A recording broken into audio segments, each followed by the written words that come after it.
Hello everyone, Retro back with another episode of SmackDown Results for February 14th, 2017. If you do like, please leave one and subscribe. And also, just to start out, just wanted to wish you all a very happy Valentine's Day, if you did have one, either by yourself or with someone. And if you didn't, I'm sorry. But I hope to brighten up your day with this episode of SmackDown Results. And we start out this episode of SmackDown with a Wyatt promo. Bray Wyatt just coming out and preaching to the crowd about his newly won World Championship. It just looks great on him. I can't believe they waited this long to do it. But we finally have Orton. We finally have Wyatt as WWE champ. And I am so happy. I'm so happy with it.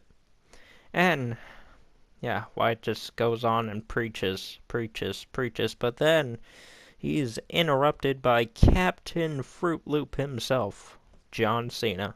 John Cena comes down to the ring, says his whole shtick. I get another rematch because I make $3 million a year. Blah, blah, blah. And so on. And the match is scheduled for tonight, so it didn't get scheduled, but he did have a rematch tonight on SmackDown for the title. And so Cena just wanted to come out and congratulate Bray, but also warn him. He's like, oh, you don't deserve that. No one deserves anything in this company. Blah, blah, blah. And then AJ Styles interrupts. Comes out. As for his rematch, blah, blah, blah, Daniel Bryan comes out and makes it a triple threat for the world title later tonight, and it will be the main event, so it will be John Cena taking on AJ Styles and Bray Wyatt for the WWE World Championship, or WWE Championship, whatever they're calling it. I don't know, but he set up a triple threat for the title, which I thought was a really good decision in how to continue this story. I'm telling you, man, SmackDown is the place to be for storylines. Raw is the place to be for big moments, but I just enjoy watching SmackDown each and every week due to AJ Styles, the Wyatts, and just anything on there. Except the tag division that could lean on and off, but until the Revival debut, come on. But yeah, after that, we go into our first match, which was oh, excuse me, always get hiccups during this, but excuse me, but it was against American Alpha and the Ascension. And I'm starting to really like the Ascension more and more. Ever since their days in NXT and, their sudden squash on the main roster, I'm starting to like them again. More and more. They just really impressed me. They lost the whole Road Warrior gimmick and gone to more of like a Mad Max apocalyptic feel. That's how I feel. But I'm starting to like them, and I think they deserve a run with the SmackDown tag titles either soon or in a couple years. And the winner of that match was American Alpha, no surprise. And then the Usos interrupt on the Titantron, blah blah blah. Continuing that story. Starting to get tired of the Usos, so. I said that last episode, but, they're not anything new that I've seen in the heel division. Just saying. It looks like, or they look like, just two douchebags that go to my school.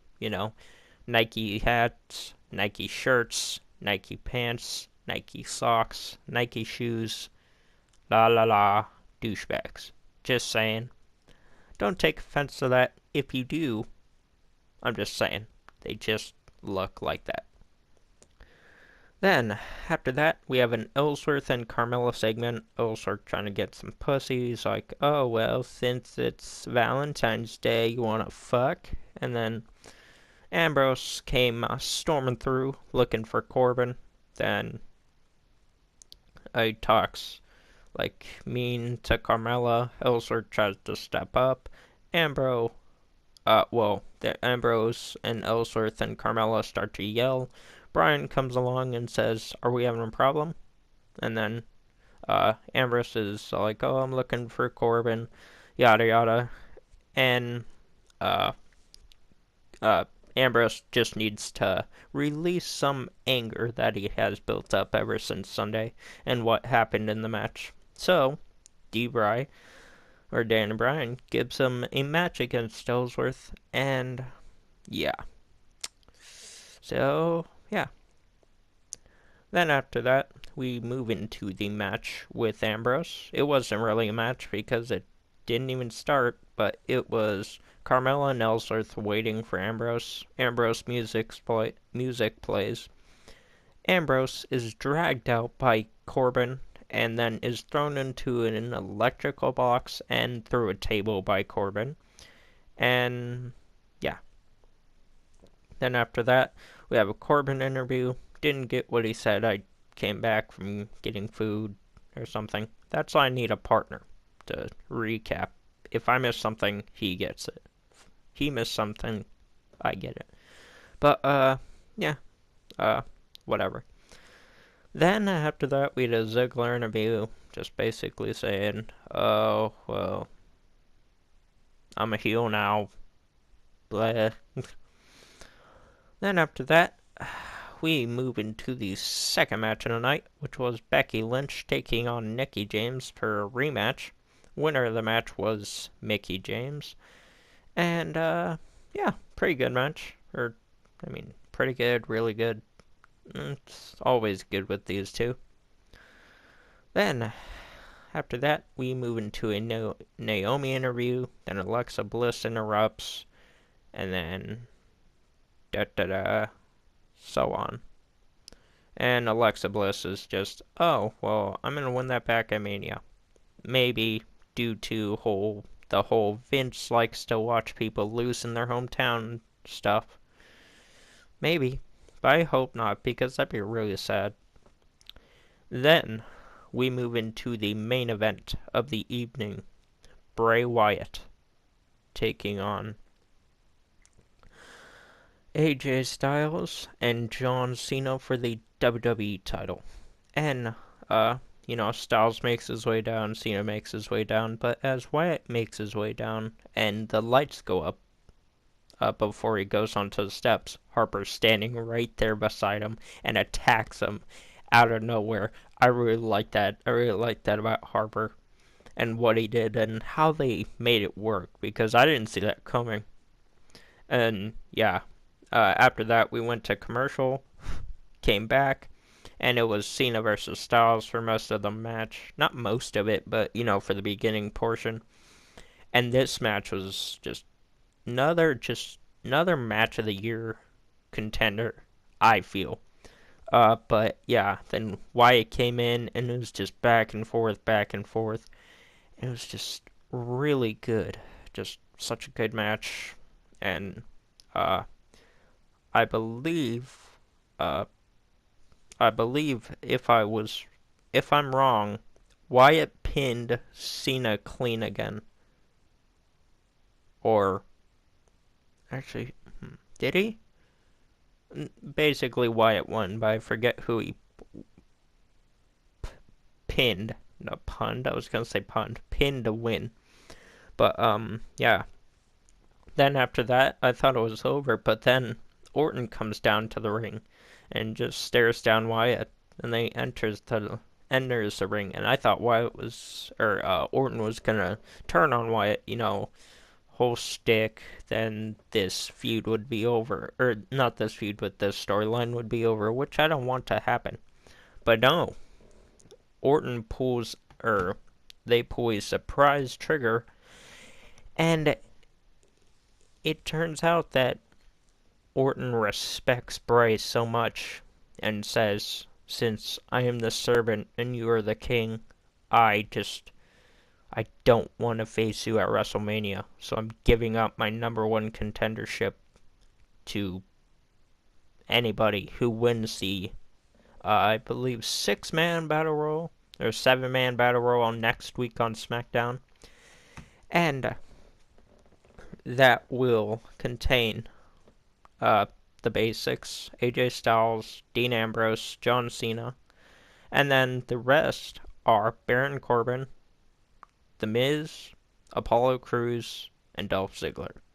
So Ambrose, Miz, Ziggler, Cena, Apollo Crews. Oh yeah, and Luke Harper. So Luke Harper, I'm counting on my fingers. Luke Harper, Dolph Ziggler, Apollo Crews, John Cena, AJ Styles, Dean Ambrose, The Miz. God damn it. So, oh my god, I'm trying to figure. Okay, so Dolph Ziggler, Dean Ambrose, Apollo Crews, Baron Corbin, Luke Harper, AJ Styles. I think that's it. I may be wrong, but yeah, it basically, that event with Orton giving up his title shot set up a new #1 contender, and I'm really interested to see who it's going to be, because money is on Styles, Cena, and those two will probably have the highest betting odds. But also, just a little part of my mind, it's I think it's going to be Harper. For damn sure, I think it's going to be Harper. Because, I mean, he attacked Wyatt before the match, and they have such a storied history in the Wyatt family. And Styles and Cena, like, Cena, I wouldn't be okay with that, because Cena just came off a title reign, and he can ask for another title reign whenever. Styles, on the other hand, I'd love to see that match along with the Harper match. I mean, I think those two matches would be fantastic. But the reason I think it's Harper is because they want to continue the Cena and Styles feud without the title, which kind of a letdown, but it'll be a fantastic match at Mania anyway, so it doesn't really matter. But I think it'll be Harper who wins the title. Or not wins the title, wins the #1 contendership, because no fucking way it's gonna be Ziggler, no fucking way it's gonna be Ambrose, no fucking way it's gonna be Crews, and in a year or two, it'll probably be Corbin, depending on how he does, within a year from now.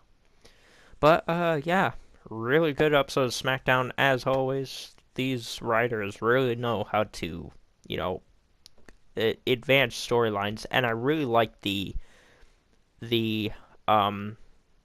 Orton giving up his title shot segment. I really like that, because that doesn't have Orton win or Wyatt win, and it won't label Wyatt as a transitional champion, so there's a good chance that Wyatt will retain at Mania. Just a good chance. But, yeah, that's it. And if you guys did enjoy and you want to see more, please leave a like, leave a comment, and subscribe if you're new. Also, follow me on Instagram, Facebook, and Twitter. And if you want to see the rest of the series, please click the playlist link down below with the annotation on the screen at the end of the video. And as always, have a nice day. I'll see y'all in the next one.